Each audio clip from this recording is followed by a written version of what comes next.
Bonjour à tous, j'espère que vous allez bien. On se retrouve aujourd'hui avec une toute nouvelle vidéo qui va parler de budget et qui va parler d'enveloppe budgétaire. Pour ceux qui ne me connaissent pas, je m'appelle Claire et sur ma chaîne, vous pouvez retrouver des vidéos de gestion de budget, de lifestyle, etc. Et le thème du jour, les enveloppes physiques versus les enveloppes virtuelles. Alors déjà, si vous ne savez pas ce que c'est des enveloppes budgétaires, c'est tout simplement une technique qui va vous permettre de répartir différentes sommes dans différentes catégories.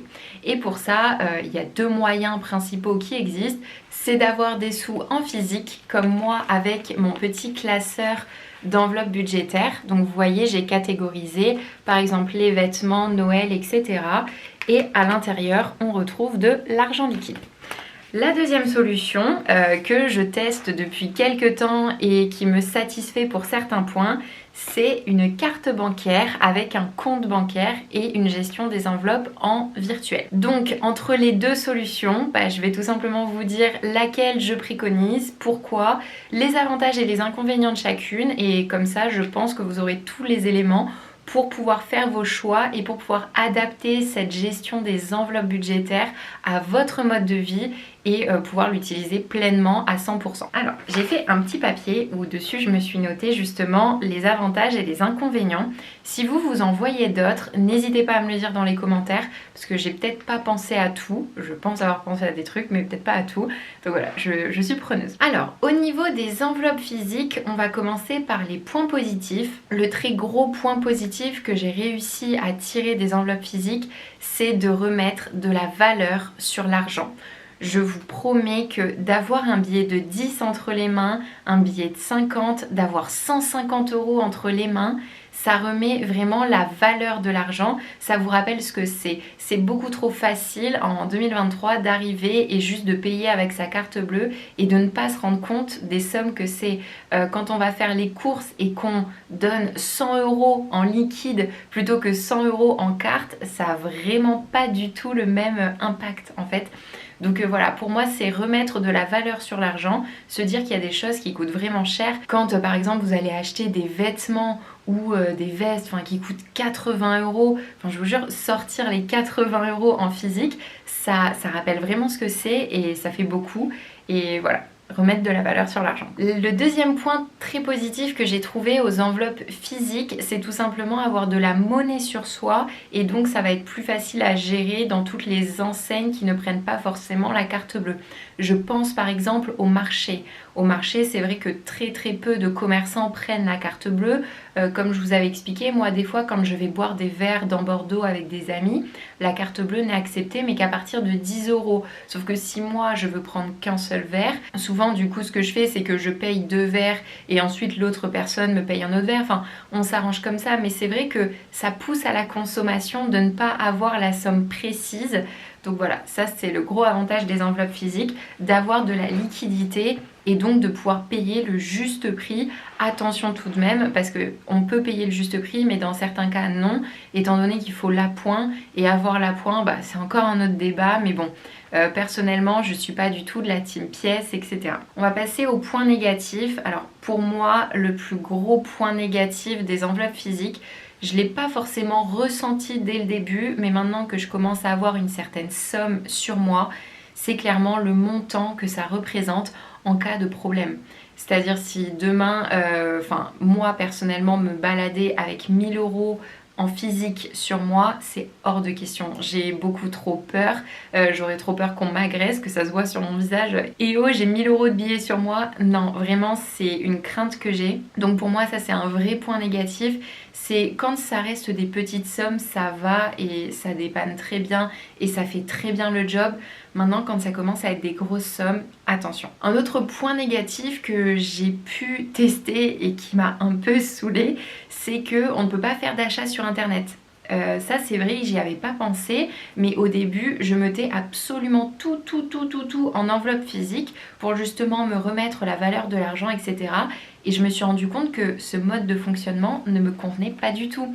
Il y a beaucoup de cadeaux d'anniversaire, tout ce qui va être essence, alimentation, je passe tout, enfin je fais tout sur internet et c'est hyper compliqué pour moi du coup parce qu'en fait j'avais retiré des sous, bon au niveau de la gestion derrière je gardais les billets et le mois d'après au lieu de retirer, enfin je m'arrangeais comme ça, mais c'est vrai que c'est compliqué et je n'ai pas envie d'aller dans les magasins. Pour moi les magasins sont source de tentation, j'ai un mental de chips quand il s'agit de faire du shopping, etc. Donc c'est vrai que pour moi, le fait de ne pas pouvoir payer sur internet était un vrai frein et donc derrière, j'ai réadapté avec notamment les enveloppes virtuelles. Mais voilà, un point négatif des enveloppes physiques. Un autre point négatif que j'ai au niveau des enveloppes physiques, ça aussi, ça m'a un petit peu gonflé. Bon, maintenant, je le gère autrement, mais c'est toutes les histoires de centimes, etc. Par exemple, quand vous allez faire vos courses, que vous en avez pour 54,61 centimes et qu'on vous rend 39 centimes, je savais jamais quoi faire des centimes. En plus, c'est lourd, enfin, ça prend de la place. Donc, au niveau de ça, au niveau de la gestion des centimes, pour moi, c'est un point négatif sur les enveloppes physiques.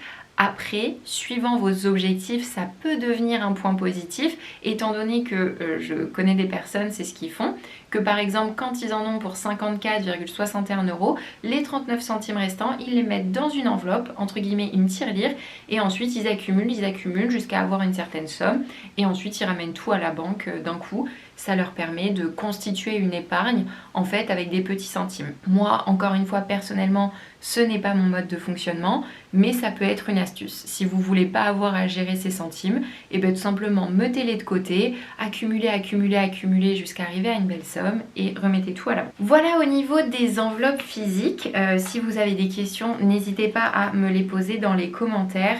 Voilà, après bon, je l'ai pas mis en point positif ou négatif, mais c'est vrai que d'avoir un petit carnet, enfin d'avoir quelque chose sous les mains, c'est stimulant, on va dire. Oui, il y a l'action d'achat, j'ai acheté ce carnet, je ne l'ai pas fabriqué, mais voilà, c'est vrai que de voir mon argent, de le voir fructifier vraiment sous mes yeux, ça a rajouté beaucoup de valeur et j'aime beaucoup mes enveloppes physiques, et il y a certaines enveloppes physiques que je ne basculerai jamais en enveloppe virtuelle parce que ça me correspond tout simplement pas. Au niveau des enveloppes virtuelles, donc je vous ai montré cette petite carte bleue tout simplement parce que je travaille avec la banque en ligne Lydia. Donc c'est pas une vraie collaboration commerciale, c'est si jamais vous utilisez par la suite Lydia en utilisant mon code promo, je touche des commissions. Voilà, je suis 100% transparente avec vous, je n'ai aucun intérêt de vous le cacher et de vous le mentir, mais voilà comment ça fonctionne. Lydia, avant de vous en parler, je l'ai vraiment testé. Cette carte bleue m'a clairement permis de découvrir le système des enveloppes virtuelles. Avant d'avoir mon compte sur Lydia, il faut savoir que du coup, tous les mois, j'étais tout le temps obligée de checker à chaque dépense. Enfin, en fait, j'avais une fiche de suivi où je mettais, bon ben, j'avais prévu 250 € pour les courses, moins tant, il me reste tant, nanani, nanana. Sauf que je me suis rendu compte que ça avait des limites parce que quand il vous reste des sous sur votre compte bancaire que vous n'avez pas catégorisé, ça part n'importe où.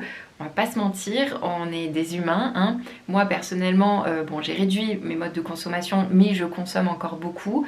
Et c'est vrai que de voir que bon ben il me reste 350 €, je sais jamais trop, enfin dans quoi ça va, et c'est hyper frustrant. Donc voilà, avec les enveloppes budgétaires en virtuel, je vais vous donner les avantages et les inconvénients et ensuite je vais vous montrer comment je gère ça depuis mon téléphone portable. Donc pour moi, le premier gros avantage que j'ai trouvé aux enveloppes virtuelles, c'est en fait le point négatif de l'autre, c'est de ne pas avoir d'argent liquide sur nous. Qu'on me vole ça, je la bloque en 2-2 depuis l'application, j'ai aucun risque. Qu'on me vole 1000 €, voilà, c'est pas tout à fait la même chose. Donc voilà, c'est ne pas avoir de grosses liquidités sur soi. Le deuxième point positif, qui était aussi du coup un point négatif de l'autre, c'est la possibilité de payer sur internet. En fait, vous allez voir directement avec chaque enveloppe, vous pouvez payer depuis internet. Et ça vraiment, ça m'a révolutionné la vie parce que comme je vous dis, pour tout ce qui est cadeaux, etc., ça m'a permis de catégoriser, de payer directement sur internet tout ce qui va être essence, alimentation, je le fais pas trop encore parce qu'on a le compte commun avec Quentin, donc c'est pas hyper pratique. Mais ouais, essence, cadeaux d'anniversaire, voyage, parce que c'est vrai que les voyages, c'est bien, j'ai un petit peu de liquidité. Maintenant, je préfère avoir de l'argent directement sur mon compte parce que pour payer les billets d'avion, etc., etc., je vais clairement pas les payer en liquidité, quoi. Et les points négatifs que j'ai trouvés au niveau des enveloppes virtuelles, c'est une moins grosse valeur de l'argent.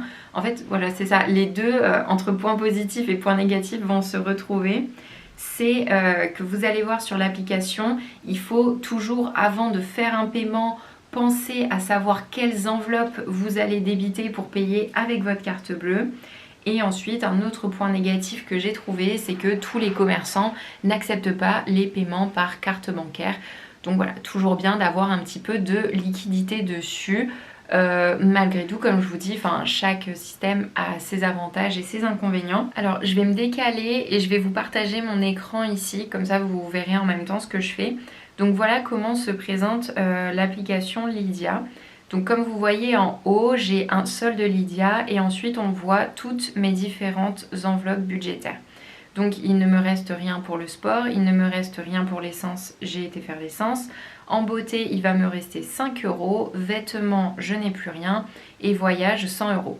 Là, vous voyez, il y a une petite carte bleue qui est à côté du 4,10 €. C'est tout simplement pour dire que là, si je paye de suite avec ma carte bleue, ça va venir prendre cette enveloppe-là. Imaginons, là, je veux me prendre mes billets d'avion et payer avec ma carte. Je n'ai qu'à cliquer ici. Hop. Et du coup, ça sera le compte voyage qui sera débité du moment que je paye avec ma petite carte bleue. Bon, bah là, c'est si je veux choisir une photo de couverture. Non, c'est bon, je ne veux pas choisir de photo de couverture, merci. Voilà. Et au niveau des comptes, voilà, ce qui va nous intéresser le plus, c'est les comptes et les cagnottes.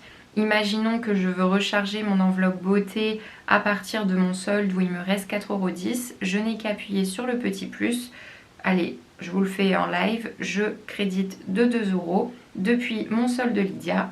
Je recharge, j'ai mon Face ID qui se met et vous voyez que mon enveloppe beauté a été cagnotée de 7 €.